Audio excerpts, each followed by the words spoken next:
We're proud to report that Pixel received a rating of 89. That's the highest rating ever for a smartphone.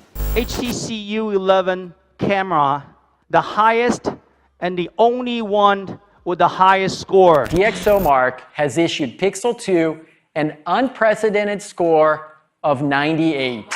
That's the highest score of any smartphone camera. Behold the King of Kings. Hey guys, the Galaxy S9 hasn't even been released yet and the awards are already rolling in. Samsung announced that the Galaxy S9 Plus received the Best New Connected Device award at the annual Global Mobile Awards. Samsung says that the Galaxy S9 Plus received this award due to its refined design, advanced camera, and outstanding performance.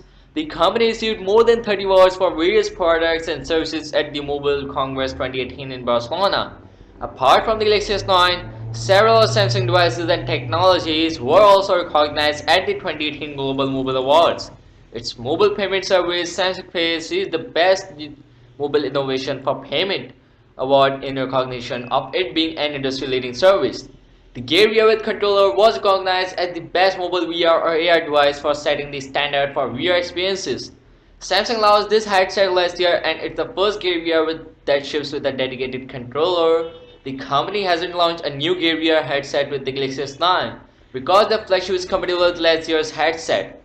We are honored to be recognized by the GSMA and many organizations for our mobile technologies, said Yoongi Lee, the Chief Marketing Officer and Global Marketing Boss at Samsung's mobile business. DxOMark, a camera reference publication, recently published its full review of the Galaxy S9 Plus camera and concluded that Samsung's new flagship offers the best smartphone camera on the market right now. That's not all. DisplayMate has concluded that the Galaxy S9 has the best smartphone display.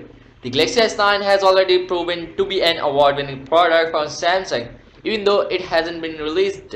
That's going to happen soon, though the company has already started taking pre-orders for the Galaxy S9 and S9 Plus in select markets, with the handset being scheduled for release on March 16th. And let me know what you guys think about it in the comments down below, and make sure to subscribe for the upcoming daily tech videos. And yeah, see you soon.